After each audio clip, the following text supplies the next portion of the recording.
Bismillahirrahmanirrahim. Assalamualaikum warahmatullahi wabarakatuh. Waalaikumsalam warahmatullahi wabarakatuh. Ya, bagaimana kabar kalian semua? Alhamdulillah baik.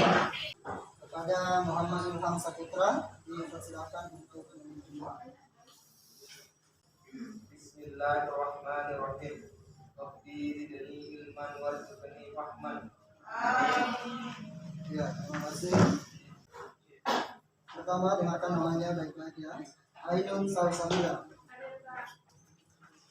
Jadi pembelajaran kita pada hari ini yaitu tentang pemerintahan pada masa orde baru. Jadi sebelum ada orde baru, ada namanya orde lama. Nah, mungkin kalian tahu siapa yang menjadi pemimpin atau penguasa daripada orde lama.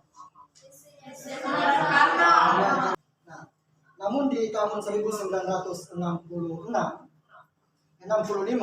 terjadi suatu peristiwa yang namanya Gerakan 30 PKI.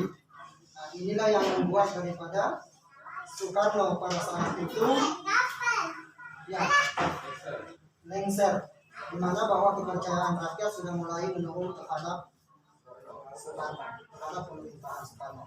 Maka kemudian digantikan oleh pemerintahan Soeharto. Nah, itulah yang dikenalnya, dan zaman pemerintahannya itu disebut dengan orde baru.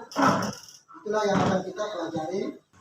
Pokok pembahasan kita kehidupan politik bangsa Indonesia pada masa orde baru. Tujuannya di sini ada dua tujuan ataukah indikatornya ya. Yang pertama indikatornya itu adalah melalui pembelajaran kita pada hari ini, siswa diharapkan mampu menganalisis melalui baca buku kehidupan politik bangsa Indonesia atau politik dalam negeri bangsa Indonesia pada masa orde baru. Ya, jadi politik dalam negeri Indonesia pada masa orde baru itu dapat dibedakan menjadi beberapa bagian. Yang pertama adalah Pemilu 1971 yang termasuk di dalamnya penyederhanaan partai politik. Ya. Jadi penyederhanaan daripada partai politik. Dari sebelumnya 10 partai politik, kemudian disederhanakan menjadi 3 partai politik. Masih ada mungkin yang ingat apa itu partai politik pada masa orde baru? P3. Oke. Ya, Golkar. PDI, jadi ada 3 ya, jadi ketiga itu hasil daripada penyederhanaan partai politik yang sebelumnya ada 10 yang kemudian disederhanakan menjadi 3. Berikutnya adalah dui fungsi ABRI. Jadi dui fungsi ABRI ya. Jadi ABRI di sini memiliki 2 fungsi selain daripada hankam juga non-hankam. Berikutnya adalah normalisasi kehidupan kampus. Yang dimaksudkan di sini ditujukan kepada mahasiswa. Jadi mahasiswa dilarang terjun langsung dalam politik praktis. Termasuk di dalamnya dilarang mengkritisi daripada pemerintahan orde baru. Berikutnya adalah tujuan yang kedua, yaitu peserta didik diharapkan mampu menganalisis melalui baca buku kehidupan politik luar negeri bangsa Indonesia pada masa orde baru.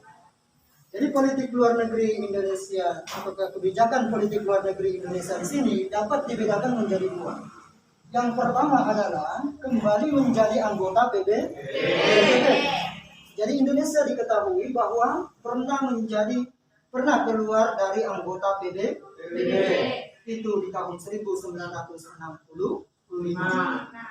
Penyebabnya adalah karena diterimanya Malaysia sebagai anggota Dewan Keamanan PBB tidak tetap atau anggota tidak tetap Dewan Keamanan PBB. Makanya kemudian Soekarno pada saat itu menyatakan keluar dari PBB. Pada masa pemerintahan orde baru, pimpinan daripada Jenderal Soeharto atau Presiden Soeharto, maka dia kembali menjadi anggota PBB di tahun 1966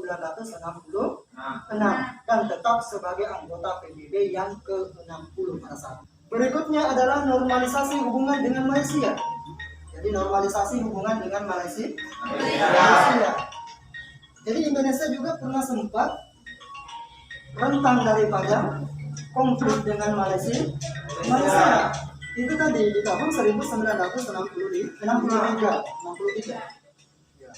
Itu terjadi suatu konflik. Makanya kemudian Soekarno menyuruhkan apa yang disebut dengan konfrontasi Malaysia.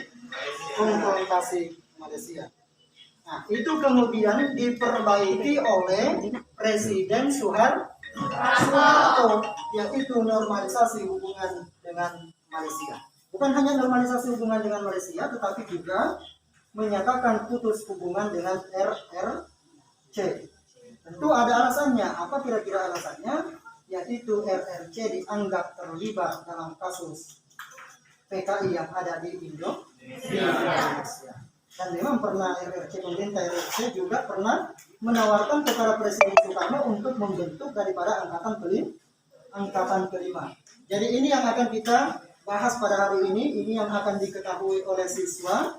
Jadi ada 5 komponen tadi. Ya. Ini kebijakan politik dalam negeri. Dalam gambar ini ada 3 gambar atau lambang partai politik. Yang pertama adalah P3, yang kedua Golkar, dan yang ketiga PDI. Itu 3 hasil penyederhanaan daripada partai politik yang dilakukan masa pemerintahan Soeharto. Jadi dalam diskusi ini saya membagi atas 5 kelompok ya.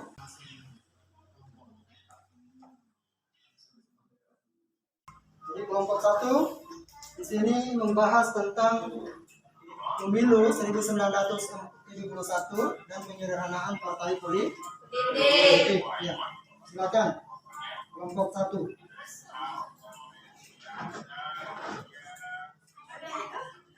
Assalamualaikum warahmatullahi wabarakatuh.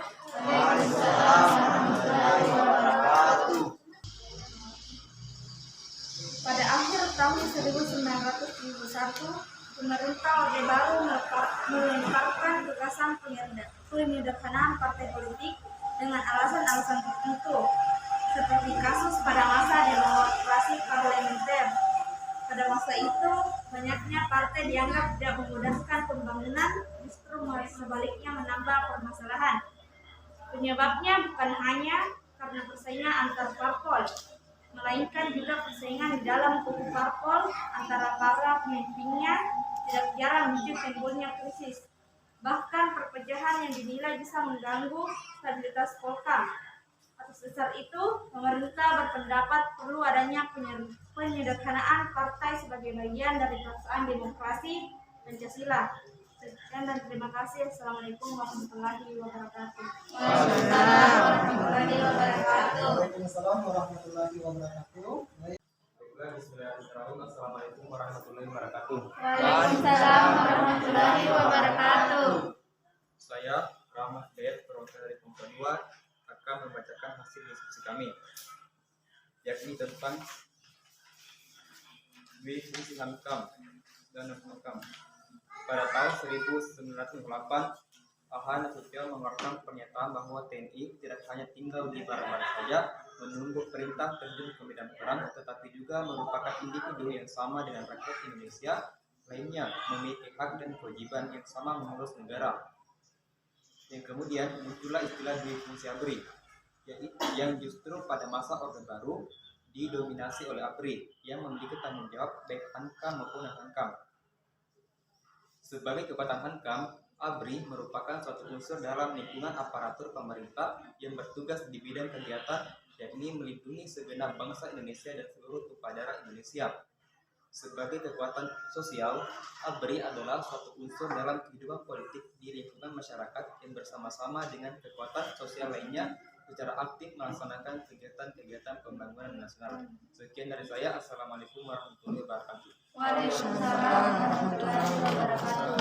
Saya akan mengajukan pertanyaan kepada kelompok 1, yaitu apa yang dimaksud dengan bebas, langsung, umum, bebas, dan rahasia. Ya, berdiri ya. Assalamualaikum warahmatullahi wabarakatuh. Waalaikumsalam warahmatullahi wabarakatuh. Saya akan membacakan jawaban dari pertanyaan ketiga, yaitu satu, langsung. Langsung artinya bahwa pemilih langsung memberi suaranya sesuai hati nuraninya, tanpa perantara dan tanpa tingkatan. Yang kedua yaitu umum.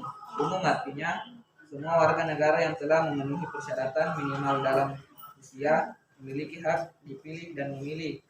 Tiga, bebas. Bebas artinya bahwa setiap pemilih bebas menentukan pilihannya menurut hati nuraninya tanpa ada pengaruh dan tekanan, paksaan dari siapapun dan dengan cara apapun.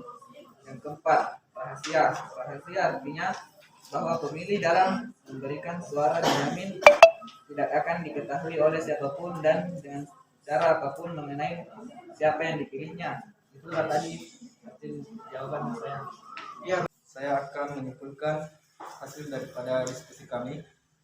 Itu mulai dari kelompok 1 sampai kelompok 5, di mana itu pada kelompok 1 dibahas alasan pemerintah untuk melakukan penyederhanaan partai politik, di mana di sini dianggap banyaknya partai politik itu tidak efektif atau tidak berjalan dengan baik, sehingga dilakukanlah pengurangan partai politik dari 10 partai menjadi 3 partai. Kemudian lanjut kepada kelompok 2. Situ dibahas yang diuraikan mengenai fungsi Hankam dan Hankam. Di situ juga menyinggung bahwa tentara itu tidak hanya bertugas untuk menjaga keamanan negara saja, tapi mereka bisa terjun langsung ke masyarakat, misalnya menjadi gubernur, bupati, ataupun aparat-aparat negara, sehingga mereka langsung bisa melihat aktivitas ataupun perilaku masyarakat di dalam kehidupan berbangsa dan bernegara. Kemudian lanjut kepada nomor 3, mengenai pelarangan aksi kritis mahasiswa yang dibuat oleh pemerintah. Di sini menyinggung keras bahwa tindakan pemerintah ini telah melanggar hak bicara, karena ini sudah diatur di dalam Undang-Undang 1945 pada pasal 28. Kemudian kepada presentasi kelompok 4, di sini pun disinggung kembalinya Indonesia untuk bergabung kembali ke PBB. Di sini diuraikan salah satunya yaitu agresi militer 1947, di mana di sini Belgia dipilih oleh Belanda dan dipimpin oleh Paul van Zeelanor. Dan di sini pun diuraikan berbagai anggota ataupun yang dibentuk oleh PBB, salah satunya yaitu Unci sebagai mediator dan dipimpin oleh Setli dalam pelaksanaan KMB atau konferensi meja bundar. Kemudian yang terakhir dari presentasi kelompok kelima, yakni upaya penyelesaian dari konflik yang terjadi antara Indonesia dan Malaysia, di mana di sini dilaksanakan melalui jalan damai atau sering disebut juga dengan jalan diplomasi, di mana di sini penyelesaian konflik Indonesia-Malaysia berhasil diredakan tanpa terjadinya peperangan. Saya kira sekian kesimpulan yang dapat saya sampaikan. Kurang dan lebihnya mohon dimaafkan. Wabillahi taufiq wal hidayah. Assalamualaikum warahmatullahi wabarakatuh. Ada 4 orang yang sudah selesai. Berikutnya saya akan memberikan pekerjaan rumah ya. Setelah dia diangkat menjadi DPR, kira-kira apa sumbangsinya terhadap masyarakat di sekitar. Berikutnya untuk minggu depan pelajaran kita yaitu tentang kehidupan ekonomi bangsa Indonesia di masa Orde Baru. Bersama-sama berdoa agar kita selamat sampai di rumah, dipimpin oleh Rahmat Hidayat.